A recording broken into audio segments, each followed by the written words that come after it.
ஸ்டாலினின் அந்த 7 உறுதிமொழிகளின் இலக்குகள் வளமான ஏற்ற தாழ்வற்ற தமிழகத்தை உருவாக்குவது 7 முக்கிய துறைகளை சார்ந்தது.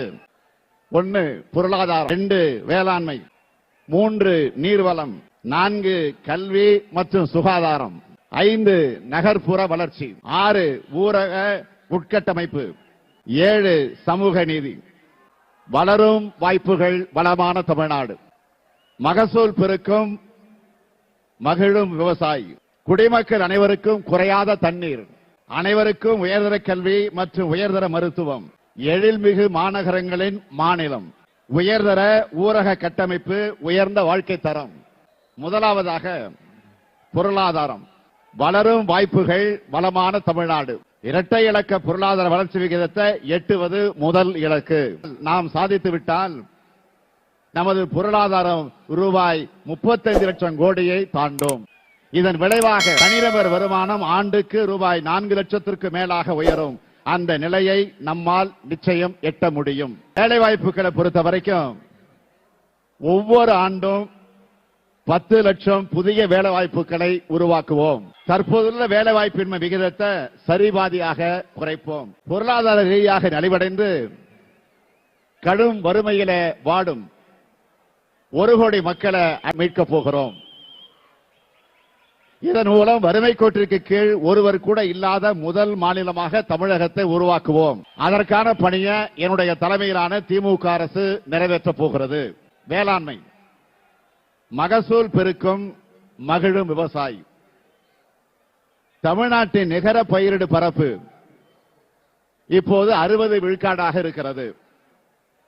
கூடுதலாக 11.75 லட்சம் ஹெக்டேர் பயிரிட செய்து இதனை 75 விழுக்காடாக உயர்த்தும் இலக்க எட்டவிருக்கிறோம். தமிழ்நாட்டில் தற்போது 10 லட்சம் ஹெக்டேர் அளவுக்கு இருபோக நிலங்கள் உள்ளன. இருமடங்காக, அதாவது 20 லட்சம் ஹெக்டராக உயர்த்த உள்ளோம். நீர்வளம், குடிமக்கள் அனைவருக்கும் குறையாத தண்ணீர், தனிநபர் பயன்பாட்டுக்கான இருப்பை ஆண்டுக்கு 9 லட்சம் லிட்டரில் இருந்து 10 லட்சம் லிட்டராக உயர்த்தி வழங்க உறுதி பூண்டுள்ளோம்.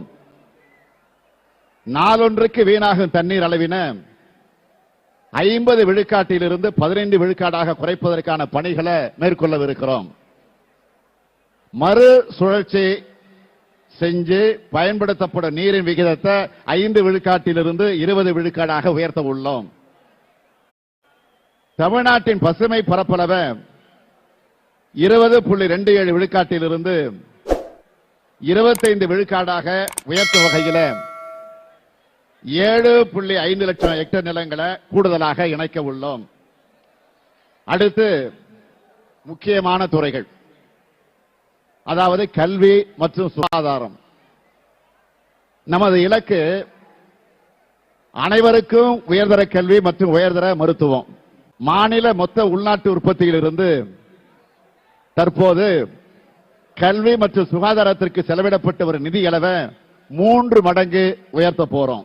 கற்றல் வெளிப்பாட்டுக்கான அளவீட்டில் தற்போது 17வது இடத்தில் உள்ளது. இந்த நிலையை மாற்றி முதல் 10 இடங்களுக்குள் தமிழகத்தை இடம்பெறச் செய்யும் வகையில் கல்வி தரத்தை உயர்த்துவோம்.